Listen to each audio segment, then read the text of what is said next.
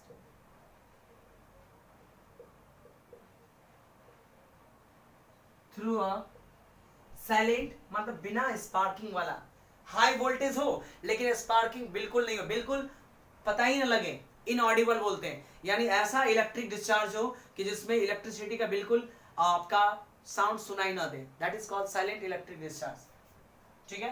Pass through a silent electric discharge, through a silent electric discharge, oxygen is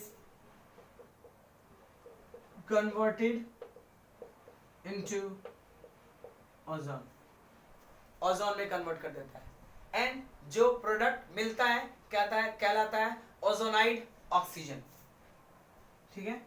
and the product formed is known as ozonide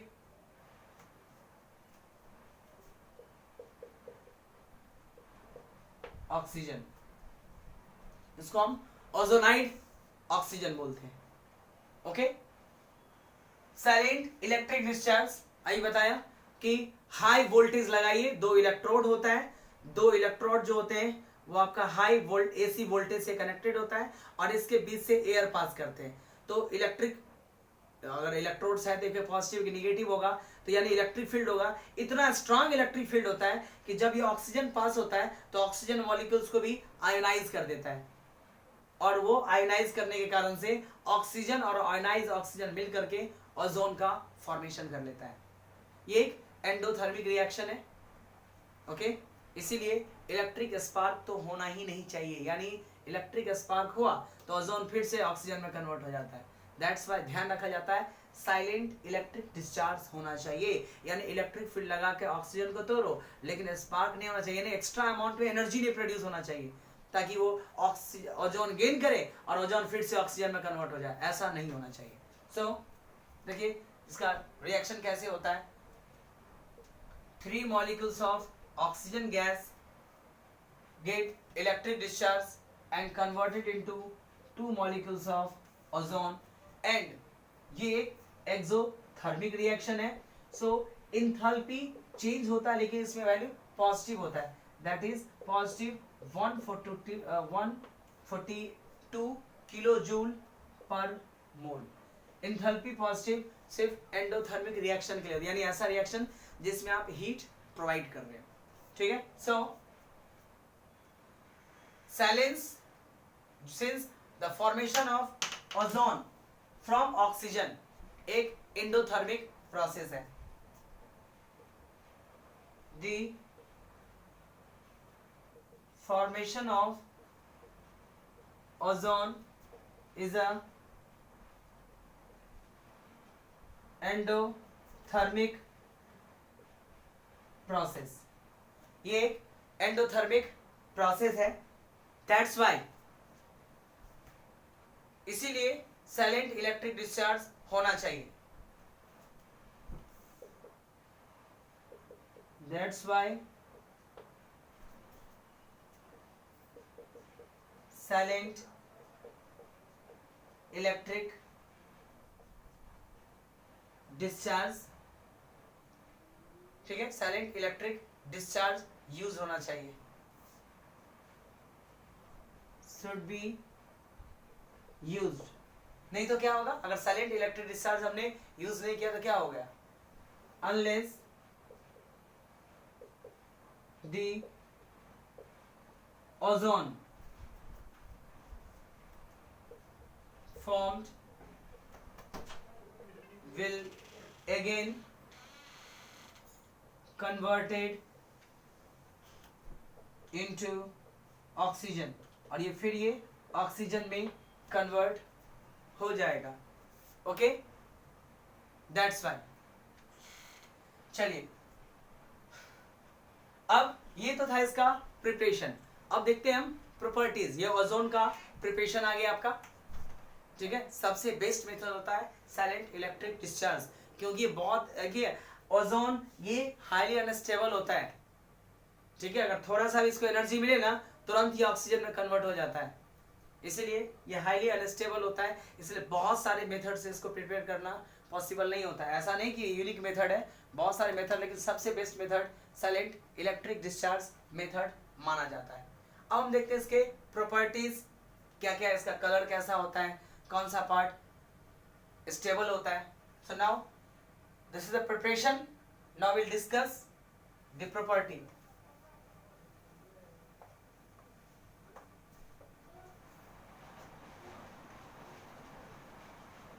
Okay,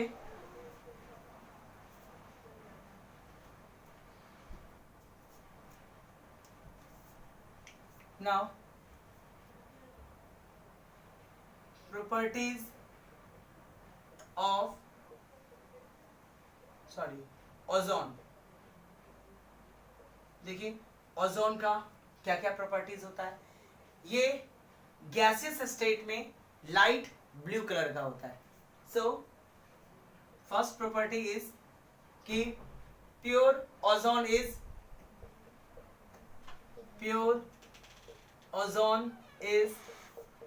pale blue gas.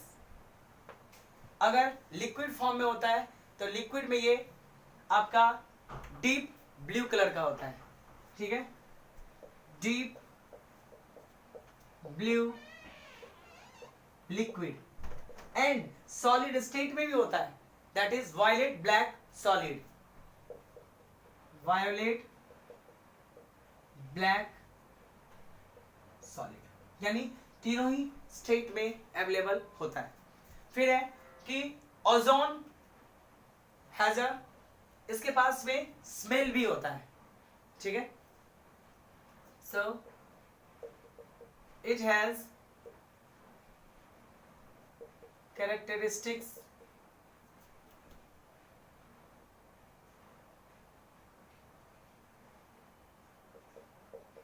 Smell, यानी इसमें smell भी होता है, ठीक है। Ozone thermodynamically unstable होता है, मतलब हीट थोड़ा भी दीजिएगा तुरंत वो टूट जाता है। So it is thermodynamic with respect to oxygen, oxygen के रिस्पेक्ट में ये अनस्टेबल होता है, ठीक है। So it is thermodynamically what unstable, किसके कंपैरिजन में, with respect to oxygen, with respect to oxygen. Why? Because ये डिकम्पोज होकर फिक्स ऑक्सीजन में कन्वर्ट हो जाता है, because it's decompose into it decompose into oxygen. इसीलिए बोलते हैं कि ये थर्मोडायनामिकली जो है ऑक्सीजन के रेस्पेक्ट में अनस्टेबल होता है एंड लार्ज अमाउंट में हीट भी निकालता है, ठीक है, into oxygen and produce heat, यानी डेल्टा एच का वैल्यू जो होता है वो आपका पॉजिटिव हो जाता है। इसीलिए ऐसे रिएक्शंस में गिव्स फ्री एनर्जी हमेशा ही नेगेटिव होता है। Okay, so gives free energy for this process is always negative. So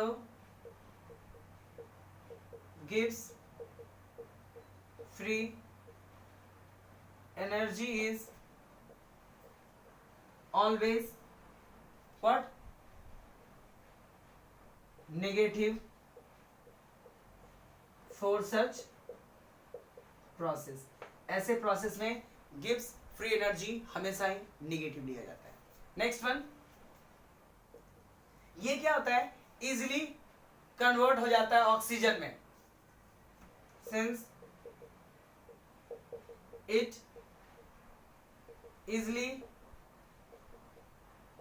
converted into oxygen, thermodynamic unstable है तो ऑक्सीजन तुरंत कन्वर्ट हो जाता है, दैट इज O3 टूटता है तो O2 प्लस नेसेंट या न्यू बॉन्ड ऑक्सीजन बनाते हैं। और ये जो नेसेंट होते हैं ना, ये बहुत ही अनस्टेबल होता है, वो तुरंत किसी के साथ स्ट्राइक कर देता है, that's why ozone is powerful oxidizing agent होता है, hence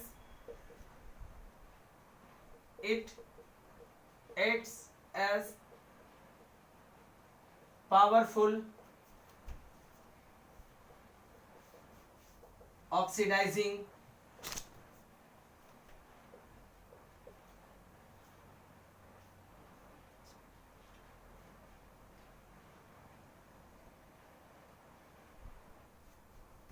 it is powerful oxidizing agent के फॉर्म में यूज होता है। नाउ बहुत सारे ऐसे रिएक्शंस हैं जिसमें ये उसको कन्वर्ट कर देता है, मतलब ऑक्सीडाइजिंग एजेंट की तरह, जैसे लेड ऑक्साइड है, लेड ऑक्साइड ऑक्सीजन से कंबाइन करके तुरंत कन्वर्ट कर देता है उसको ऑक्साइड में। सो देखिए कैसे,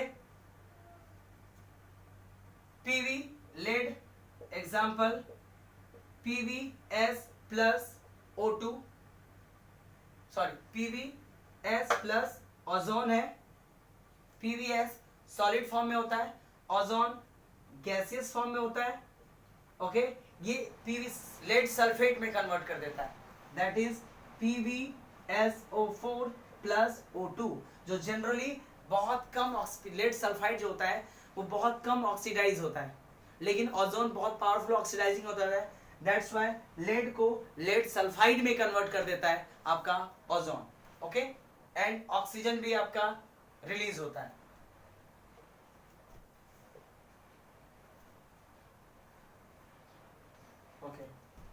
ओके नाउ जो ओजोन होता है वो नाइट्रोजन के साथ बहुत इजीली कंबाइन हो जाता है, ozone easily combine with nitrogen and nitrogen के साथ कंबाइन होकर के नाइट्रोजन ऑक्साइड का फॉर्मेशन करता है, यानी नाइट्रोजन को बहुत ज्यादा ऑक्सीडाइज करता है ऑक्सीजन, इसका एप्लीकेशन है, ठीक है। Oxides of nitrogen combines very rapidly with ozone, और इसका डिमेरिट्स भी है ओजोन लेयर डिप्लीशन में, हम देखते हैं, ठीक है। तो ये एक प्रॉपर्टीज है, अभी हम एक्सप्लेन करेंगे उसका प्रॉपर्टीज ही कर रहे हैं। चलिए नीचे में स्पेस कर देते हैं, oxides of nitrogen, that is fifth one बोल सकते हैं, that is oxides of nitrogen, खास करके nitric oxide, particularly nitric oxide easily combined with ozone, बहुत इजिली कंबाइन कर लेता है, इजिली कंबाइंड विद ओजोन, और ओजोन के साथ कंबाइन करेगा तो डिप्लीट हो जाता है एंड डिप्लीट इट, यानी इसको डीके करना स्टार्ट कर देता है।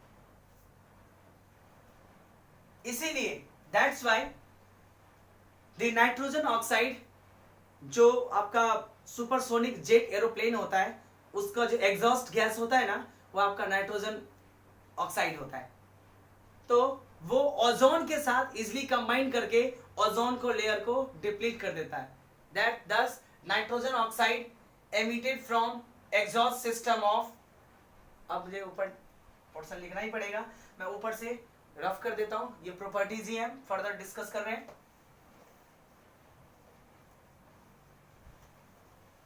ओके तो जो nitrogen oxide supersonic jet aeroplane में निकलता है, वो अपना जो ओजोन है, ओजोन के साथ बहुत इजीली कंबाइन कर लेता है, okay ozone depleted, 10 what nitrogen oxide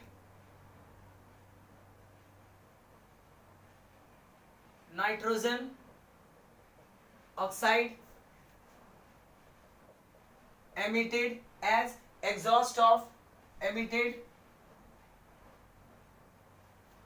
from the exhaust of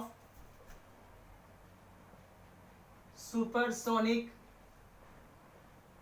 jet aeroplane jet aeroplane होता है ना, बहुत हाई स्पीड से जो मूव करता है, तो पीछे जो गैस छोड़ता है ना वो आपका नाइट्रोजन ऑक्साइड होता है. ओके, एरोप्लेन स्लोली क्या होता है, ये ओजोन के साथ डिप्लीट करता रहता है, slowly depleting the concentration of ozone के कंसंट्रेशन को धीरे धीरे करके, बिकॉज अभी बताया कि नाइट्रोजन का ऑक्साइड बहुत रैपिडली रिएक्शन करता है किसके साथ, ओजोन के साथ, और इसमें जो नाइट्रोजन ऑक्साइड गैस निकलता है वो ओजोन के साथ बहुत कंबाइन कर लेता है, और ऑक्सीजन ओजोन के साथ कंबाइन करके ऑक्सीजन में कन्वर्ट करता जाता है. इससे क्या होता है, ओजोन लेयर का कंसंट्रेशन आपका क्या होता है, डिक्रीज हो जाता है.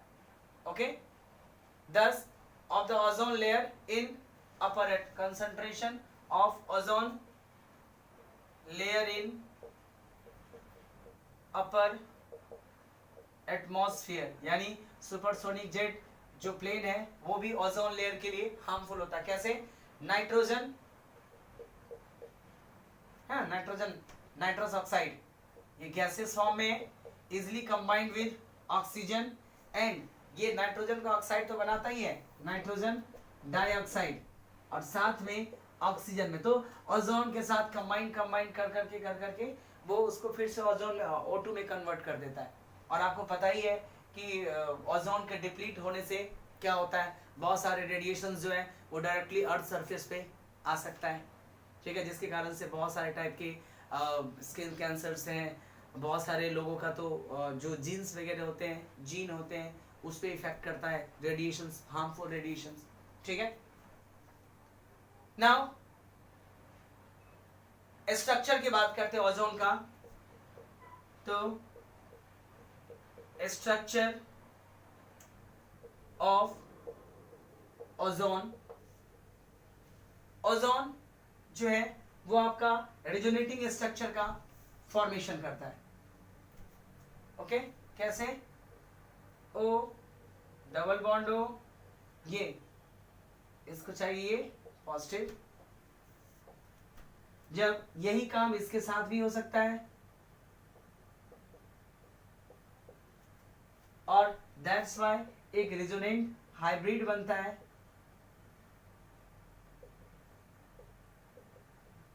इसको कंट्रीब्यूटिंग स्ट्रक्चर या कैनोनिकल स्ट्रक्चर बोलते हैं. ऑर्गेनिक पार्ट में मैंने कई बार डिस्कस किया 11th में. दिस इज कॉल्ड, ये जो हाइब्रिड रेजोनेंस, हाइब्रिड बनने से पहले जो स्ट्रक्चर्स होते हैं उसको हम कैनोनिकल स्ट्रक्चर और कंट्रीब्यूटिंग स्ट्रक्चर बोलते हैं. तो फाइनल जो स्ट्रक्चर बनता है ये आप चाहो तो ये स्ट्रक्चर बना सकते हैं, आप चाहो तो ये स्ट्रक्चर बना सकते हैं ओजोन का. ठीक है, now application of ozone. Ozone का कहाँ क्या एप्लीकेशन होते हैं, बहुत सारे जगह पे होते हैं. ऐसे लगता है कि सिर्फ वो एटमॉस्फेयर में प्रोटेक्ट करता है, ऐसा नहीं है. ठीक है, जर्मिसाइड्स होते हैं, डिसइंफेक्टेंट होते हैं, जर्म्स को किल करने के लिए भी यूज किया जाता है. बहुत सारे जगह पे ओजोन का यूज किया जाता है. हमारे डेली लाइफ में भी ओजोन का कितना यूज है, एक्सेप्ट वो एटमॉस्फेयर में रेडिएशन को प्रोटेक्ट करने के अलावा भी ओजोन के पास बहुत सारे काम होते हैं. तो चलिए, uses of O3 oxygen. It is used as germicide, it is used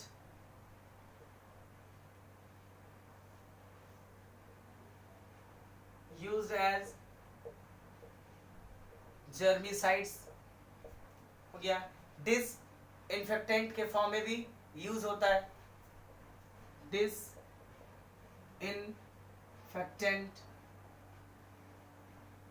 के अलावे ये स्टरलाइजिंग ऑफ वाटर के, वाटर में जर्म्स को हटाने के लिए भी यूज किया जाता है, यानी स्टरलाइजिंग ऑफ वाटर, ठीक है, वाटर को स्टरलाइज करने के लिए यूज होता है। इसके अलावा ओजोन का यूज ब्लीचिंग ऑफ ऑयल के लिए यूज किया जाता है। ब्लीचिंग का मतलब होता है प्यूरिफाई करना, एक टाइप से कि इंपोर्ट करने से पहले यानी फाइनल प्रोडक्ट को सेल करने से पहले ऑयल में से, ठीक है, इम्प्योरिटीज को रिमूव करने के लिए ओजोन का यूज किया जाता है। इसको एब्जॉर्प्टिव प्रेफरेंशियल एब्जॉर्प्शन टाइप के होते हैं, ओजोन से पास करते हैं तो वो जो इम्प्योरिटीज होते हैं वो सेपरेट हो जाता है। So it is use for bleaching, oil, floor, starch, ये सब के लिए यूज किया जाता है। Sterilising water, it is used for bleaching oil, oil को ब्लीच करने के लिए, या floor, starch, bleaching oil, floor को ब्लीच करने के लिए, स्टार्च को ब्लीच करने के लिए, एटसेट्रा के लिए भी हम यूज करते हैं ओजोन का। उसके अलावा पोटेशियम परमैंगनेट बनाने के लिए ये एक ऑक्सीडाइजिंग एजेंट के फॉर्म में यूज किया जाता है। So third one, use as strong oxidizing agent in manufacturing of, used as oxidizing agent in the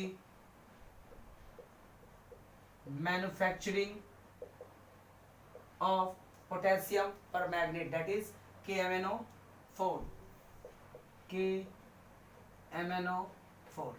potassium permanganate के प्रिपरेशन के लिए भी आपको एज अ ऑक्सीडाइजिंग एजेंट के फॉर्म में इसका यूज किया जाता है, ठीक है।